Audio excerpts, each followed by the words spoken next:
Welcome to episode number 308 of the Beyond Social Media Show, the podcast for marketing, advertising, public relations, and communications professionals. Find us by searching Beyond Social Media Show. We are recording on May 14, 2020. A lot of things to talk about this week as per usual, including IKEA furniture forts, labeling tweets, Bud Light geniuses, AR contacts, future of restaurants, Play TV, VR collaboration, this headline could kill you, surveillance state, Facebook ants, the day Google Play Music died, and finally the state of social media report by Social Media Examiner. We'll run through some of the data from the annual report you want to stick around for, but BL kicks it off with the best story of the week. As usual, BL, you have the honors. What was that?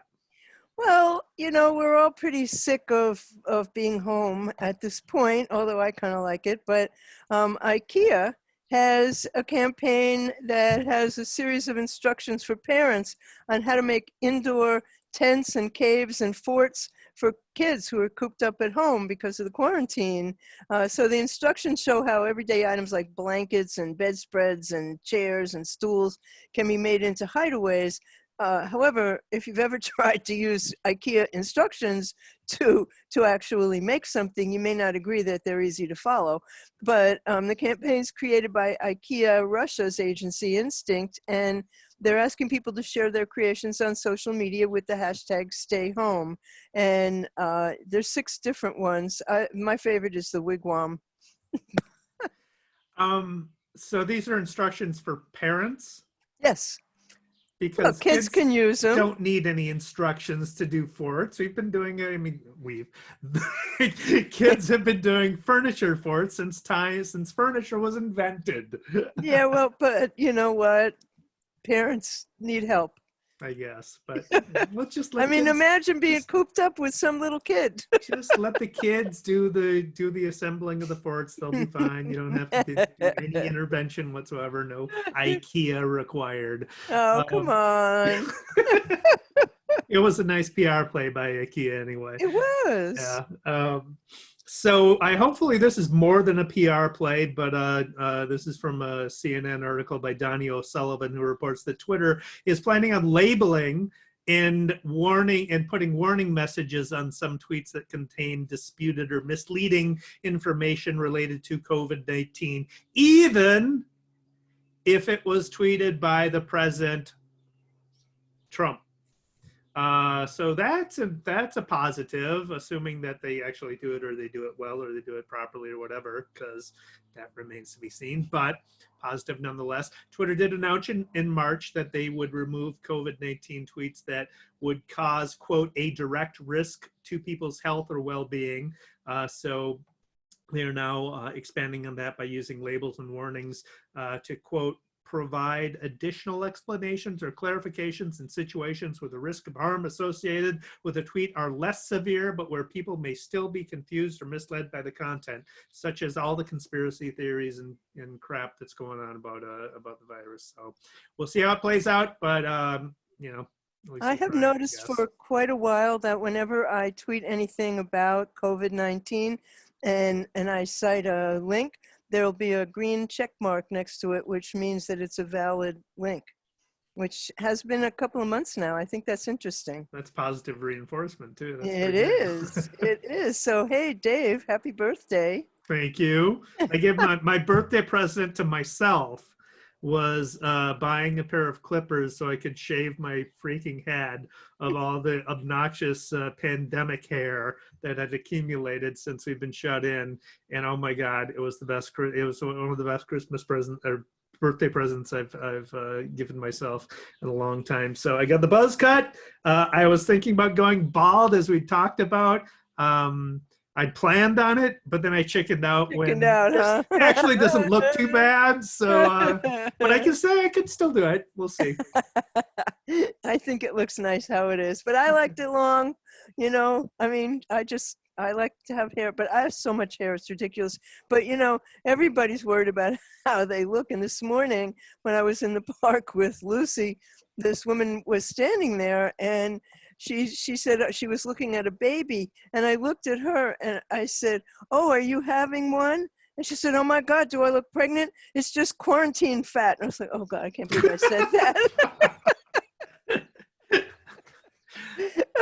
The key to not gaining weight is to wear your jeans all the time. If you exist in sweatpants, you will be a fat slob by the time this is over. So something fun, Bud Light has just brought back its classic tribute to underappreciated geniuses. This time it's got a twist for shelter in place. It reimagines their campaign that ran from the late 90s through 2007. You remember Real Men of Genius, right? Of course. Now they're back with a quarantine salute to stay-at-home humans of genius. There's 4 spots. The Anheuser-Busch brand celebrates stay-at-home humans of genius, making quarantining a little easier for the rest of us by making up new sports, singing from their balconies, usually not very well, giving enthusiastic air high fives, or sharing creative yet questionable new recipes. The originals were an homage to stereotypical male faux pas, like wearing obvious toupees or being a really bad dancer. These are fun. I'll put them in the show notes.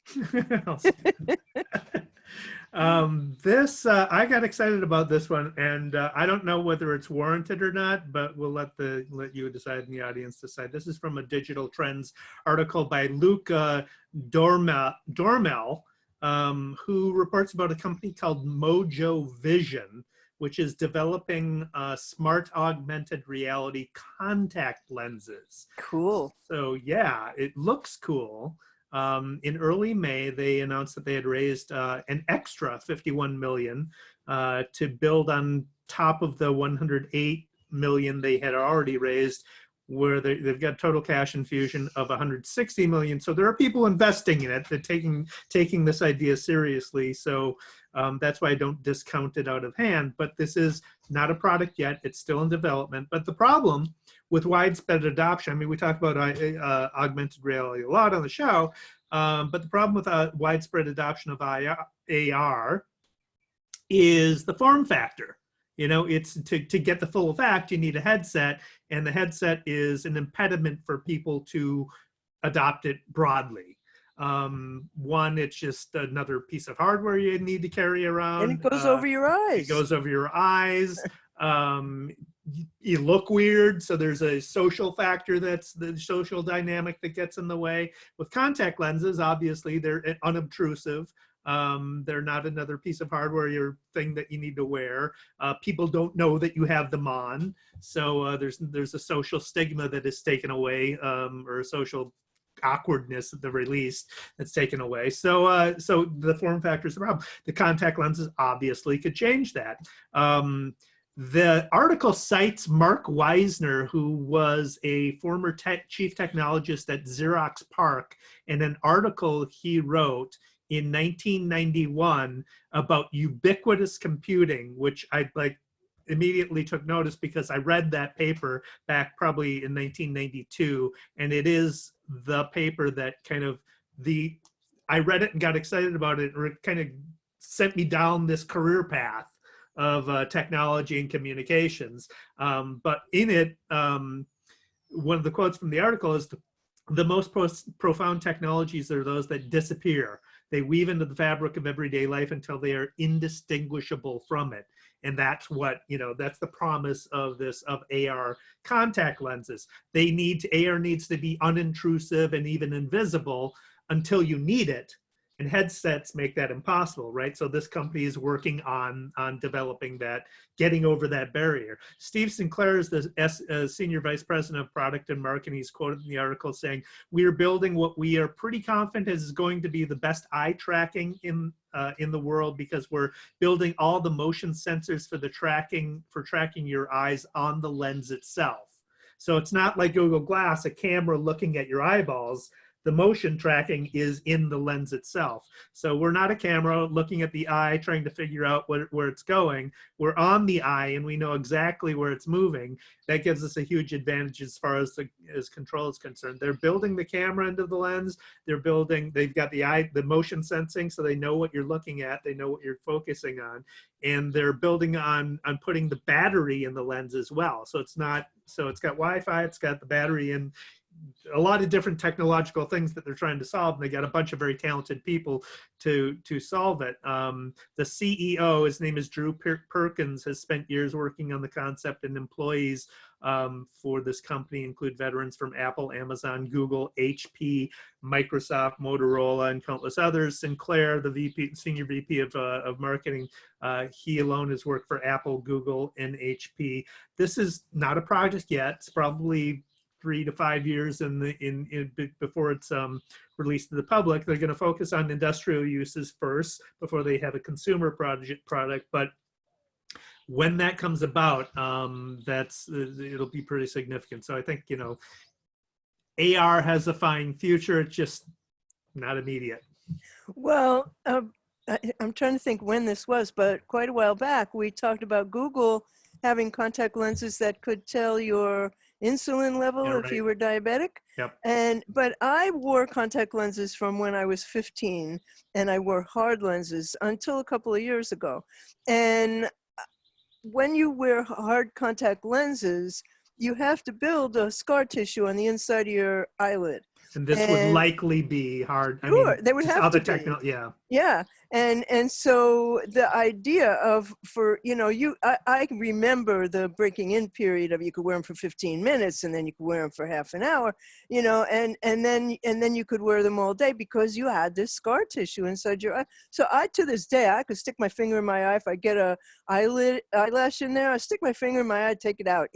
I think nothing of touching my eyes and because I wore contact lenses. And so this sounds like a real challenge for people to get used to, but I guess if you're highly motivated enough, you'll stick it in your eye. Yeah, well, I have never worn contact lenses, but I have no problem sticking my finger in my eye. So I think I'll be fine with it. Plus, I'm motivated to check out the technology as well. So I believe Apple's coming with a pair of eyeglasses, which I'd be more likely to try than right. Well, I mean, there's Google Glass, but that looked weird, and that you have the glass hole thing going on. Spectacles with Snapchat came along, and they're much more friendly. They look like normal. But Dave, looking weird is fun. I like looking weird. Yeah, you haven't test run Google Glass. No, you had no fun with that, I remember. And once you sat on them or something, right? Well, they broke very quickly after I bought them, but the main thing was I felt very self-conscious about wearing them in public because it just looked weird. I mean, well, see, in New York, everybody looks weird, so it doesn't matter.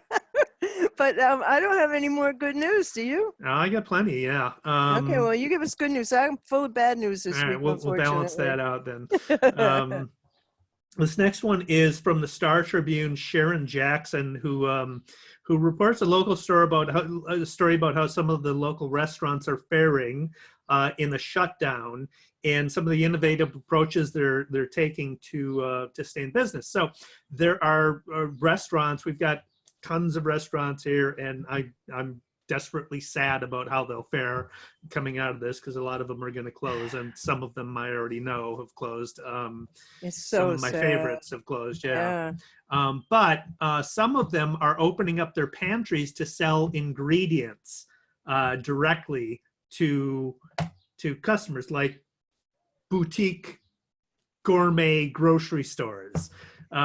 So that's one way that they're making some cash. So you take it home and cook it. Yeah. So you're just buying the ingredients from so the other thing is chefs, butchers, bakers, bartenders, and farms that typically supply restaurants are now bringing their groceries directly to customers. But it got me thinking. I mean, the article is a great read. It's pretty in depth about what's going on here in Minnesota. But it also got me thinking about that might be the future of restaurants. So rather than having the Blue Apron meal kits, right, sent to you from wherever, from whomever, you have your local chefs that you know and love, and this would probably depend on them being, you know, marketing themselves as personalities, so you get to know them. But you could get your meal kits directly from your local chefs with locally sourced ingredients and everything, and take that home, and that might be a way for restaurants to survive. I don't know, but it occurred to me that that might be an option. What they're doing around the corner from me is there's a restaurant called the Drunken Monkey, and what they've done is they set up that you come and you pick up your food, you order your food in advance, you pick it up, and you go to the window and you also pick up your drink. And then on the sidewalk, they have set up tables and chairs that are socially distanced, so that if you come with another person that you want to sit with, you have that area. And there's a little place, a little table in front of you where you can put your drink. And the problem is that people congregate. So then you can't walk down the street. So that's an issue. But, you know, it's sad the way restaurants are going. If you want to take a look at the more dystopian future, look at what Wisconsin is doing right now. Oh, please. So it's a mess. I heard the governor this morning saying, this is the Wild West. This is insane. Well, the problem is that we have so many of those people crossing our border into Minnesota. Mm. So Stillwater is going to be a mess. Stillwater is a city that's on the border of Minnesota and Wisconsin. There's a lot of crossover. People work and live in different states, so I fully expect that Stillwater and some other cities that are on the border are going to be the next hot spots in my state, because they have shitty governance. Yep, it's going to be a nightmare. Okay, more good news. All right, so the more positive stuff. We got to the politics early on the. So this is Play TV by Bright Cove. So Bright Cove is a video provider of video services. They had a Play 2020 conference event scheduled, and then the pandemic hit, so they pivoted and canceled their conference event, and now they are turning it into a streaming service for video marketers. It's called Play TV. It is coming May 18. 9 a.m. Eastern time is the launch event. And so it's going to be a live streaming launch event. So it's a new over-the-top streaming, focuses on all things video. Featured content includes live presentations by Academy Award-winning director of Free Solo, Jimmy Chin, who I have no idea who Jimmy Chin is. Neither but he's do I. Academy Award-winning director, so there you go.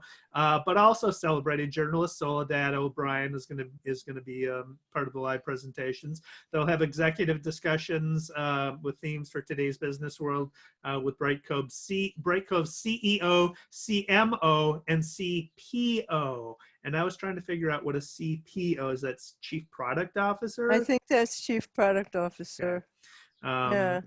They'll have business driving video strategy ideas, success stories from Bright Cove customers like Monster.com, Academy of Television Arts and Sciences, BBC, and more, and insight in the latest video technology.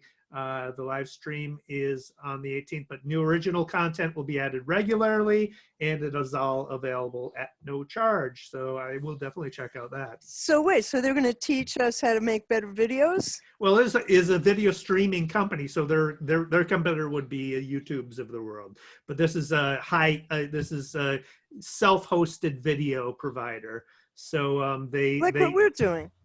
Well, no, they're not a streaming company. They are, so you give them, rather than uploading your video to YouTube, you upload it to Bright Cove. You have their account. They stream the video for you and then provide a bunch of analytics, and so you embed it on your site, and they provide all the analytics for it. So we'll see how long it's kind free. of an enterprise streaming service. No, the Play TV, I see no reason why they won't have that. It's a customer acquisition strategy for them, but it's really an enterprise video tool. Interesting. Yeah. Lastly, on the good stuff, is a company called Spatial. This is from an Engadget article by Devendra Hardawar, And Spatial is a VR collaboration platform.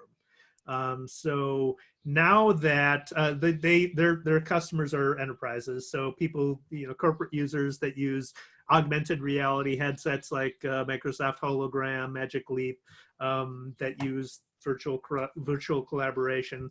That was their target market, but now that the pandemic has hit, they are changing their strategy a bit and offering their virtual meeting technology for free for anybody. So of course, to take full advantage of it, you need a headset, Oculus or whatever. A lot of people don't have that, but also they've developed it so they're adding support for web browsers for the iPhone, Android, Oculus Quest. Of course, the best experience you're going to get is with a headset. If you go in on a web browser, you are going to be in the virtual meeting space. You're going to be presented as a hovering video screen, basically. So you're not going to get the full immersive experience of everything, but I thought it was interesting that they're pivoting to that and making it free. And if you do have a headset, then I'd try it out. I don't have a headset, so that's so funny. I could try it out. But yeah, they're aiming to attract users that are looking for something more engaging than a Zoom call. That's like when people would use Second Life and couldn't do anything but fly around because they couldn't figure it out. So here you have people flying around. So this brings us to not so good news. This is a really, too long must read article by Zaria Gorvey, and it was in a BBC, and it's an article about how news coverage warps our perception of reality. We're all in a soup of news from the minute that we wake up until the minute we close our eyes, and that coverage is not benign. One potential reason that the news affects us is the so-called negativity bias, which is a psychological quirk that means we pay more attention to all the worst things that are happening around us than we do to the good things. That's the old adage, when a dog bites a man, that's not news, but when a man bites a dog, when a man bites a dog, that's news. That's what we pay attention to. And from our attitudes towards immigrants to the content, even of our dreams, a lot of people are having really vivid, bad dreams right now. Our views of foreign countries, the news sneaks into our subconscious and it meddles with our lives. So it leads us to miscalculate risks, shape our views of foreign countries, and possibly influence the health of entire economies. It can increase our risk of developing post-traumatic stress, anxiety, and depression. And one of the interesting things she points out in the article is that after the Boston Marathon, and people who were there, who actually witnessed the carnage that happened there, recovered better than the people who read about it because the news was so totally focused on it, and a view from here and a gory view from there, and so people who weren't even there had a terrible reaction to it, disturbing reaction. So there's emerging evidence that the emotional fallout of news coverage can affect our physical health, including our chances of having a heart attack or developing health problems years later. Taken to the extreme, collective pessimism could become a self-fulfilling prophecy, and there's some evidence that the news might be partly responsible. So it turns out that wallowing in the suffering of 7 billion strangers, which is, to paraphrase a science fiction author, isn't particularly good for our mental health, and yet that's what we are all doing right now. So the conclusion is, next time you find yourself checking the headlines for the 100th time that day, or scrolling through your social media feed, just remember the news might be influencing more than you bargained for. It's a really interesting, based on a study, and really interesting story. So, I mean, that doesn't surprise me. I've noticed that with people that are afraid of the city. So Yeah, right?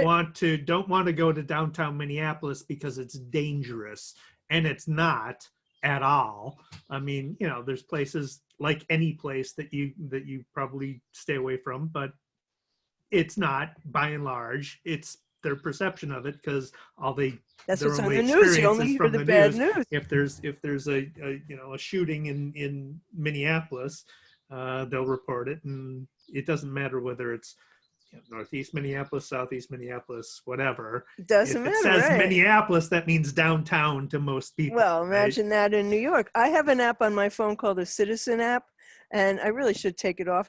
And it tells you when there's an incident nearby. And the reason I have it on my app is because I take Lucy, my dog, out at night, and I want to know if somebody's out there doing something bad. But I'll get a message, and it makes this funny noise. I'll get a message saying, there's 3 shots were fired, on the next block. And then my friend down the hall called, did you see that? 3? And I said, 3 shots were not fired because there's no police.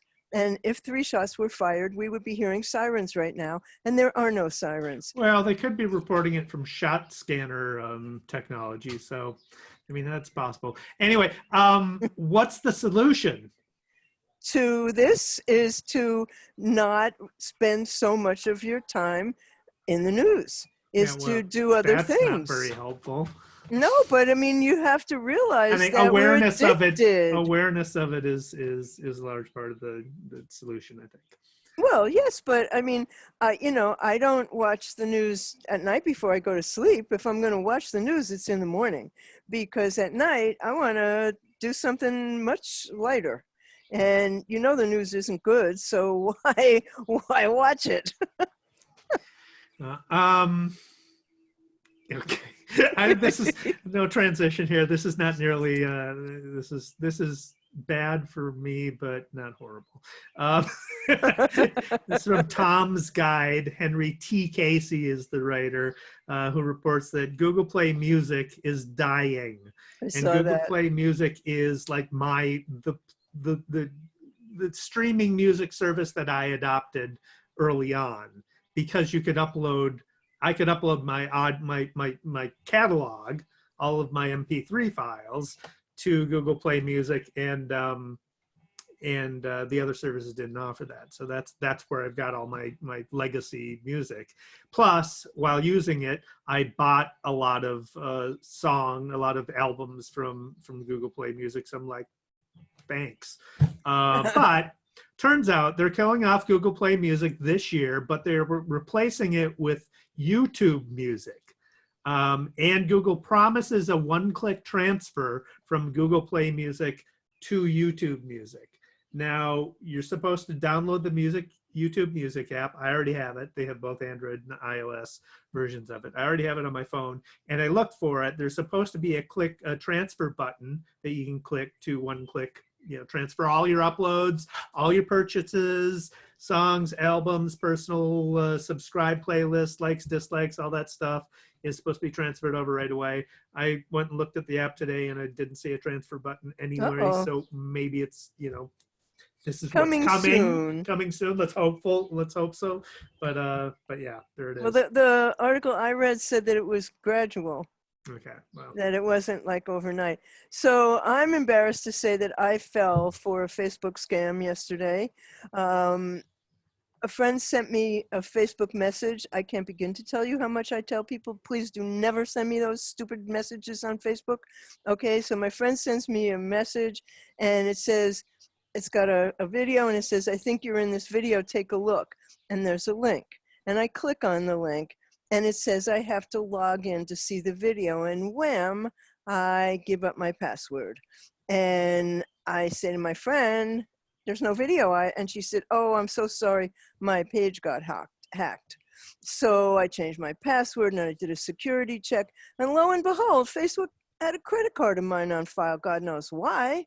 So I removed that. But, boy, did I feel stupid. I mean, I, who have, a video interview that I did years ago about what a privacy nightmare Facebook is and how you should never, click on links and quizzes. And there I went, and I did it. And it was from a friend, and it was a video, and she said, you're in it. Yeah, well, trust but source. It wasn't her. Yeah. So awful. Well, clicking on the link is one thing, but logging in is another. You took it a whole other step further down the line. I did. I don't know why I did that, but I did. So you have more bad news? I don't. Oh, I got a ton. So the government just got even more power to spy on your internet habits as we remain quarantined and online all the time. This is from a Vice Motherboard article by Janice Rose. The Senate, you know, they're busy making these rules and laws while everybody's focused on the virus situation. Congress is making some horrible laws. So the Senate just voted to give law enforcement agencies access to web browsing data without a warrant. And so that expands the government's surveillance powers in the middle of the COVID-19 epidemic. And the power grab, guess who made it? It was led by Mitch McConnell as part of a reauthorization of the Patriot Act, which gives federal agencies domestic surveillance powers that are very broad. And so Senators Ron Wyden and Steve Daines attempted to remove the expanded powers from the bill, but unfortunately the bipartisan amendment that would remove the expanded powers had a shock upset because it fell short by a single vote after several senators who would have voted yes to make that amendment failed to show up, including Bernie Sanders. So the Patriot Act, according to the Deputy Director of Fight for the Future, Evan Greer, should be repealed in its entirety, set on fire and buried in the ground. It's one of the worst laws passed in the last century, and there's zero evidence that mass surveillance programs it enables have ever saved a single human life. I mean, that's just, you know, predictable, I guess, but the senators didn't show up and Bernie Sanders didn't get to vote on it, and he could have made it not happen. So by show up, do they have to show up in person or virtually? yeah, they're making them show up in person. At that point, they were. Today, I think they were there in the hearings today. They were all there in person, including people who look like they shouldn't have been. But so here's another one. I don't know where this should have gone, you know, because people are bored. What can you say? So this is from a Jareen Imam article at NBC News, and believe it or not, close to 2 million people are pretending to be ants on Facebook in a private group, and apparently it could be therapeutic. So since the beginning of March, there's a group where they all pretend to be ants in an ant colony, and it started with 100,000 members. It now has 1.8 million members, according to its creator, whose name is Tyrese Childs. And the number of people who want to join keeps rising too. So the concept is simple. The members of the ant group post photos and videos about themselves being ants, and they live to serve their queen and find her food, such as crumbles, candy, and ice cream. And they write comments like lift, munch, and link as they pretend to be ants. So in one post, a group member shared a photo of pink ice cream with ants crawling on top of it. The poster asked other members to munch with them and take some of the frosty ice cream to the queen. More than 18,000 users responded to the post, writing comments like nom and slurp and lift to the queen. So the group is one of more than, oh, here we go, New York. The group is one of more than 70 role-playing Facebook groups in which people pretend to be characters, from ghosts haunting the same mansions to employees working in the same office. And the size of the groups are anywhere from a couple hundred to more than 1 million. So, I mean, I have this in worse news because to me, that's just too much. Who's the queen? I think that is not a real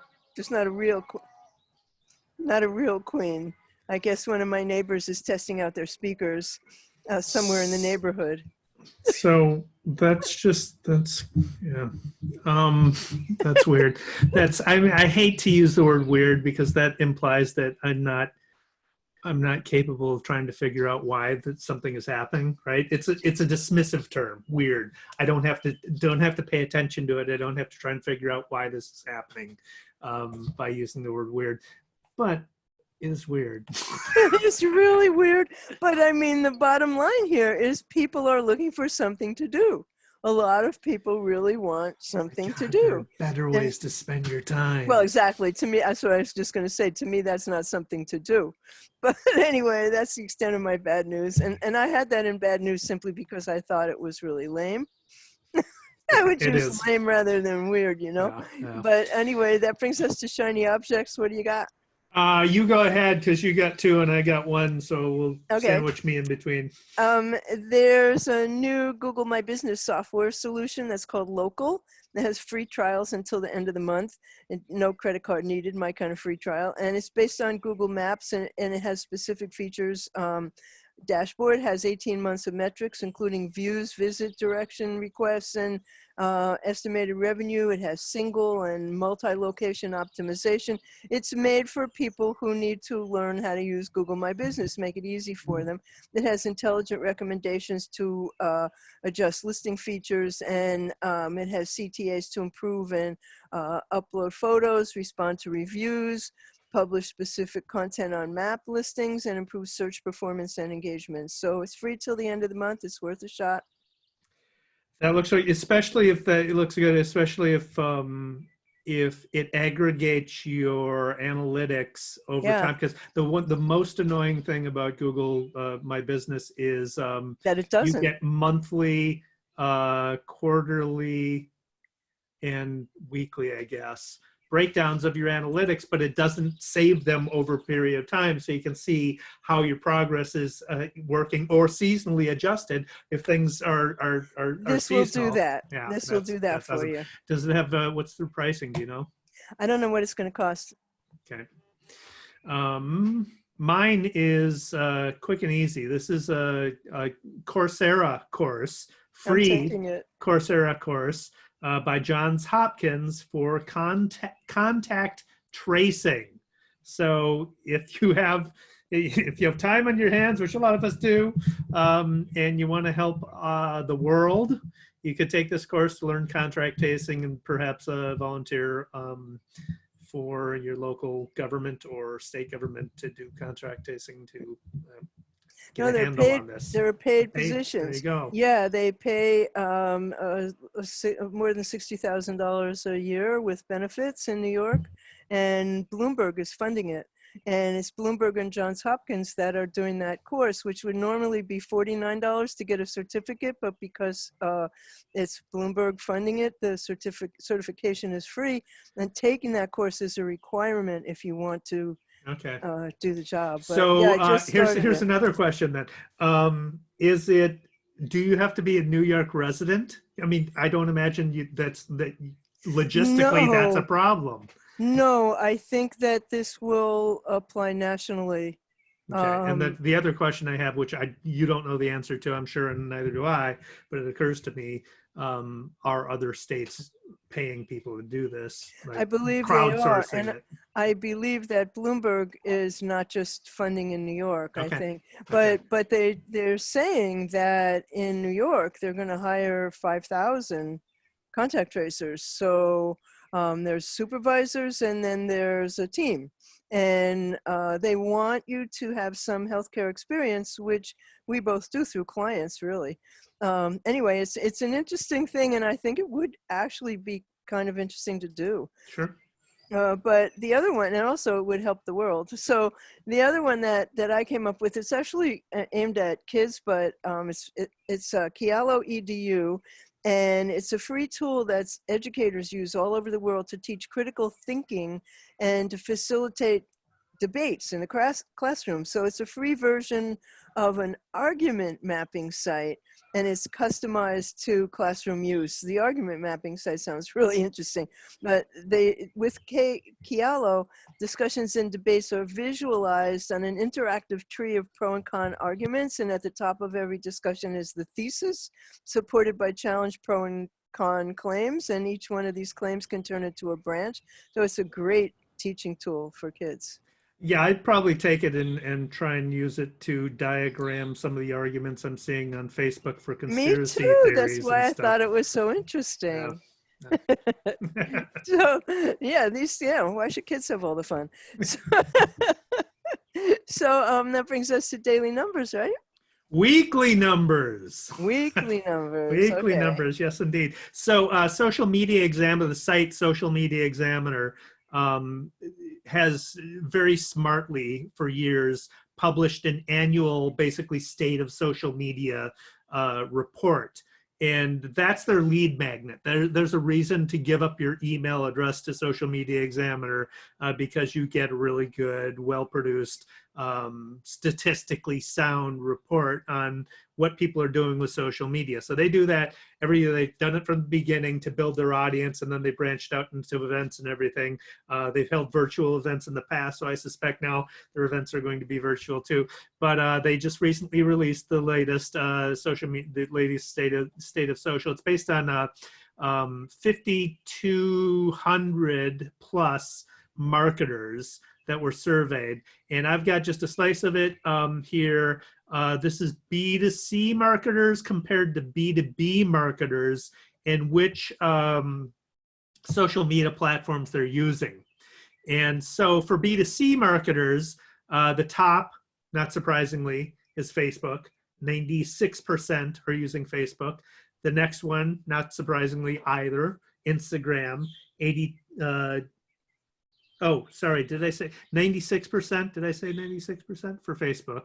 No, Okay. you said you didn't. Yeah, I transposed, I think. Yeah. 96% for Facebook, 82% for Instagram, and 53% for YouTube, 53% for Twitter, 50% for LinkedIn.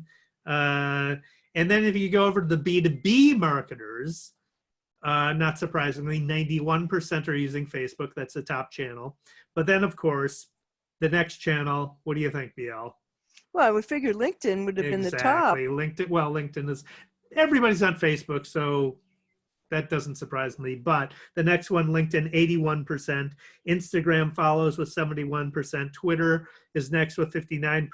YouTube, 56%. What is interesting, I mean, that's not surprising at all. What is interesting to me is both of the B2C and B2B, TikTok is at the bottom. So the hot new property, TikTok, very few both B2B and B2C marketers are actually using. So Do you think that's because they don't understand how to use it? No, I don't. I think B2C marketers are usually the ones that that jump on the hot new property, because the hot new property is usually driven by young people, and so they want to figure out, I mean, that's, you know, where you figure out what the next up and coming platform is, and they're all about awareness, so that makes sense for them to jump on that. It is surprising to me that B2C, it's at the bottom of the list for B2C marketers. B2B marketers, it doesn't make any sense at all to use, which is why I haven't really paid much attention to TikTok. But interesting data. We'll put the charts in the show notes and the link to the report page. There is so much advertising on Instagram, and the advertising I've seen so far on Instagram has always been cool. You know, like they have some way of knowing, like once you look at a sort of thing, you see more ads for it. And that's where my friend found Imperfect Foods that delivers my fruit and vegetables every week. And then once she clicked on that, then she started getting fish delivery and, you know, other deliveries. So she's got like 3 boxes a week coming. I'm cooking my brains out just to use the 1 box, but anyway, there's a lot of good advertising lately on Instagram. So that actually brings us to the end of episode 308. And you can find us by searching Beyond Social Media Show, and links to everything will be on our brand new website that David redesigned, beyondsocialmediashow.com/308.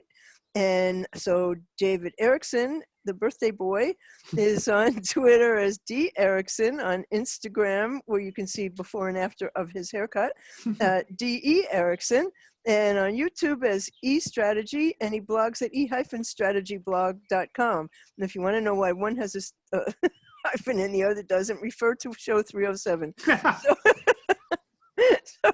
I'm BL Achman. I'm on Twitter as What's Next. I blog at What's Next Blog. I'm on YouTube as What's Next Blog. I have Lucy the Rescue Puppy on Instagram, and she'll soon have before and after haircut pictures. And I have a website at BLachman.com. The show again, BeyondSocialMediaShow.com, and on Twitter we're at BS Media Show, because we don't always take ourselves totally seriously. We are on Google Podcasts, Apple Podcasts, Spotify, Stitcher, iHeartRadio. We're pretty much anywhere that you might be downloading your podcasts. So we thank you for listening to this one, and we'll see you next week. Thanks for watching.